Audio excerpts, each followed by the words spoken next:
Hi, Misha here, and I had this, well, new to me, pistol come in the shop. This is a World War II production Ithaca, 1911A1.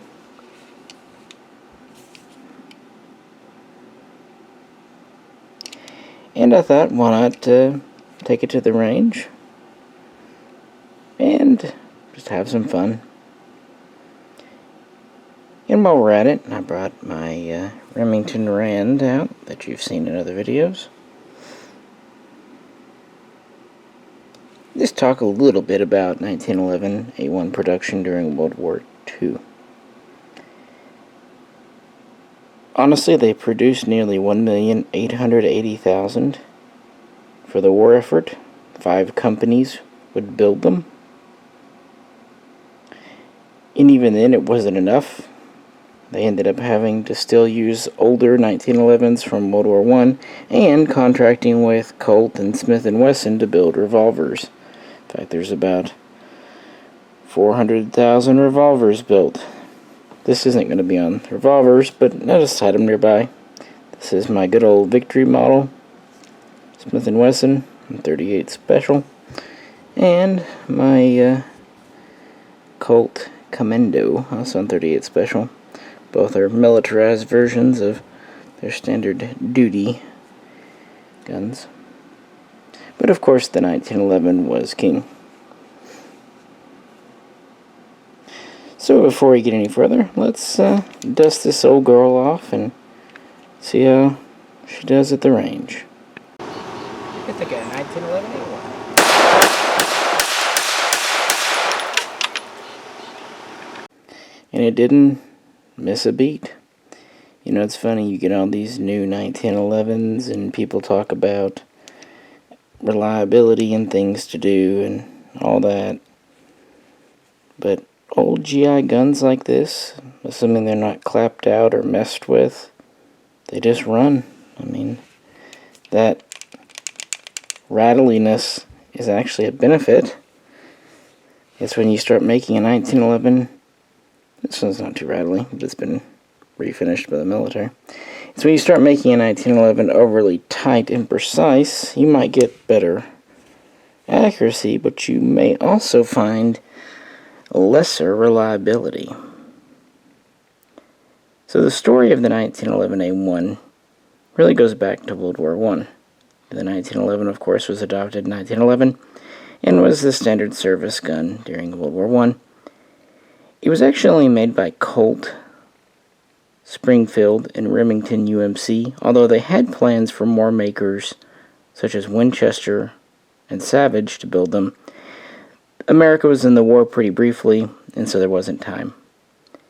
At the end, all the existing contracts were canceled, and the whole military was scaled back in the 1920s and 1930s, even getting to the point of only having around 144 people full-time in uniform. And of course, some 1911s had been lost in World War I. Others went home with their owners. But the military made do with what they had. I mean, no one was expecting a war. However, Browning, in the later years of his life, would continue to work with Colt to improve the 1911, trying to get a little better ergonomics and improve especially practical shooting, practical accuracy. And that's where the A1 comes from. Between about 1924 and 1926, several small but important changes were put into the design, such as going from the straight back strap mainspring housing to the arched one. They also changed the profile of the beaver tail and the hammer and the sights. They also put the trigger further back and scalloped this frame, and so on and so forth. Finally, after a series of transitional pistols that had kind of a mix of old and new features, the new A1 standard was officially adopted as the model 1911A1 in June of 1926. But again, it was only being made by Colt at this time. And while the military knew that it needed more pistols in the 1930s, there wasn't money. But kind of something, a bit of a workaround, at least because everyone knew war was coming. In 1939-1940, the military was able to issue educational contracts. And I'll talk more about those in a minute, but it's very interesting, and I think it's a very nice story. But they did start looking for manufacturers to build guns even before Pearl Harbor. One of those was Harrington and Richardson. And they would actually build a small test batch, I think 20 or 22 pistols for the military at Harrington and Richardson, and they were rejected. The quality was horrid. They didn't pass muster. They weren't parts interchangeable. Harrington and Richardson was going through really a bad time, and so their quality was pretty hit or miss. Look at the rising submachine gun. But anyway, when they fell through, in January of 1942, Ithaca was offered a contract to produce 1911A1s. Originally, they wanted to get at least 60,000 from them, and Ithaca accepted. And so they moved some of the tooling that Harrington and Richardson had over to Ithaca, and they set it up. Of course, it takes time, and the U.S. needed pistols. So Colt did give some unmarked slides and whatnot to Ithaca to be working with. And Springfield actually dug out about 6,200 World War I era Colt frames for Ithaca to work on. So the earliest Ithacas were actually assembled there, but usually had other parts, including sometimes barrels from like High Standard. But to be fair, they almost all used High Standard at one point or another. And other small bits and bobs from Colt. At the end of 1942, Ithaca started shipping its first pistols. And by 43, they were up and running and making more and more parts. But they had some problems, not quite total QC failures in 1943, but less than desirable. So, late summer, they kind of halted production briefly. They gave the workers on the assembly lines better training. They really tightened up the standards. And the military helped too. Originally they wanted 13,000 pistols per month. They reduced this to 10,000 to kind of alleviate some of the stress. And all these changes really got Ithaca up and running and really becoming an efficient machine for producing the Browning pistol. They also did introduce some neat changes.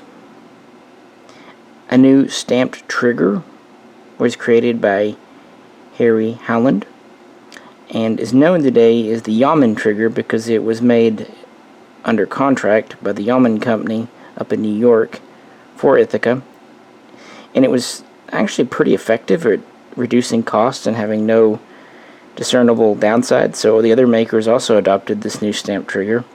They would all also start going to a simplified serrated mainspring housing, and then even later on Ithaca would develop a serrated hammer. This one doesn't have it, but they did some things to try to speed up production. Now, whereas Colts were blued originally and transitioning over to phosphate, as far as I know, at least in mainline production, the Ithacas were all phosphated to some extent. But I could be wrong. I'm not a 1911 expert, just a casual fan. And it's been said that the Ithacas are the rougher of the pistols, which is kind of funny, but considering Ithaca was a gun maker before. But, yeah, anyway. And for whatever reason, a lot of the Lend-Lease guns given to the UK and Russia seem to be Ithacas. But they would keep producing them through 1944. and into 1945 until the end of the war. And then, of course, production would be halted because they had plenty of guns. And they would build a grand total of just under 335,500. So, not bad. I mean, they got their act together. So even if they were maybe a little bit rough and a little bit more rattly, they still met specs, and they were able to make a large number in about 2.5 years. And I've always had kind of a soft spot for Ithaca production things, their shotguns, of course, included. And when this came in the shop, I just thought it was neat. And it appears to have its original finish. It doesn't seem to have the telltale signs of being refurbished for the Korean or Vietnam Wars. It has honest wear, of course, but as you saw, she works just fine. She has her synthetic grips. Early on, Colt would be using wood, but very soon they would go to synthetic for all kinds of reasons. I mean, it's just a better notion. The magazines really hadn't changed. 7-shot, pretty standard. So what about other production, including Remington-Rand? Ithaca again. Ithaca. So how did Remington-Rand, a typewriter company, end up making the most number of 1911A1s in World War II? Well, it has to do with those educational contracts. In 1940, April, Singer sewing machine was granted just such an educational contract. And so they would set up production using tooling provided and spec'd out by the government. And right at the time of Pearl Harbor, they would deliver their 500-piece kind of pre-production test run of 1911A1 pistols. And they were all accepted. In fact, it seems like the quality was quite good because the government turned right around and offered them a contract to build 15,000 more, which Singer considered, but its board of directors decided in a meeting that no. Now, it wasn't like Singer wasn't going to help the war effort. They just felt that their skill, their tooling was best suited for making components for the Navy, for ships and whatnot. So they respectfully declined, and they accepted other contracts. So, Remington-Rand, in March of 1942, was essentially offered the contract. But by this point, the numbers had really gone up. The first contract was for about 125,000 pistols. And Remington-Rand accepted. And so the tooling, the production line, was transferred from Singer to Remington-Rand, who immediately started setting up. And they actually used a nearby abandoned warehouse building complex, dusted it off, retrofitted it, and made it into their firearms production facility up in New York. Now, much like with Ithaca, originally they would get quite a few parts from Colt, Springfield, and others, including using high standard barrels. So their first pistols, which they started delivering in November of 1942, were made of a mix of parts. I think their first delivery was around 250 pieces. But they would very quickly start making pretty much everything in-house, at least intermittently, although they would still use high standard barrels throughout, like mine has a high standard in it. However, they too had some production issues, quality control issues. Theirs mostly related, not so much to less than desirable fit and finish, to a problem with interchangeable parts, meaning guns couldn't swap parts easily, especially with other manufacturers. So actually the production line was halted that spring to fix the issues, but soon they were back up and running and cranking out a ton of pistols. Remington-Rand would actually build a total of about 875 55,000. Pretty much making them, by a long shot, the biggest maker of World War II. The other makers would be Union, Switch, and Signal, about 55,000, and Colt would bring up the balance at 600,000 some odd.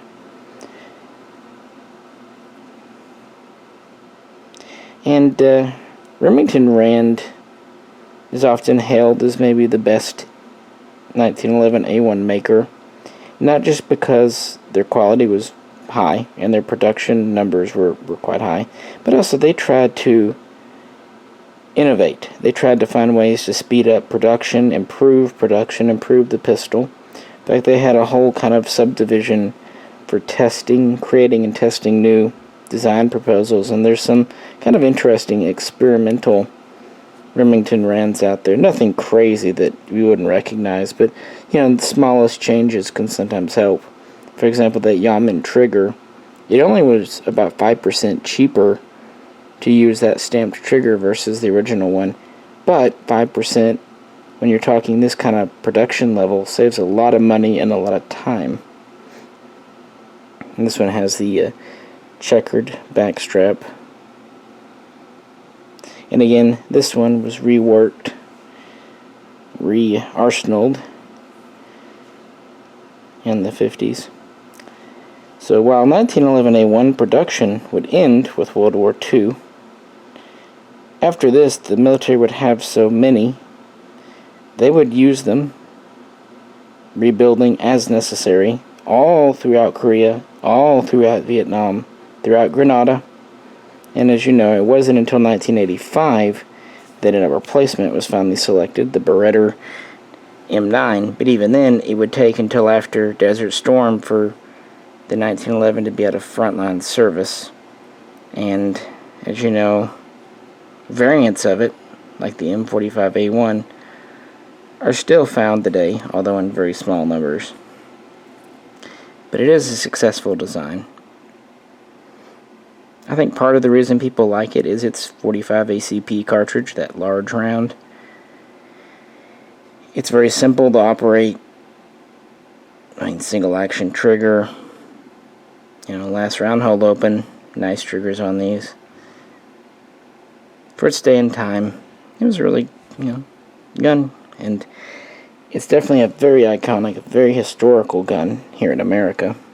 And, to be fair, other places in the world as well.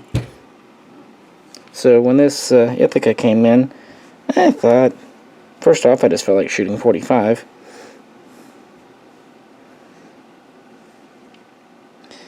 And this one, you can tell, has really been used by the military, which is not a bad thing. And if you like revolvers, Jay's been doing a lot with more modern revolvers. My real wheel guns are all old CNR types, but that's what I enjoy. Yeah, the U.S. needed a lot of handguns in World War II. They really did. Anyway, nothing too formal. Hey, we don't do a lot with 1911s around here, so hope you enjoyed it. Love to hear about your own 1911s, especially if you picked up one of the recent CMP ones. Any questions or comments, please do post them. And as always, if you could, like, share, subscribe, and if you'd like to help us out, check out the link to our Patreon page. This is Misha, and I'll catch you very soon next time.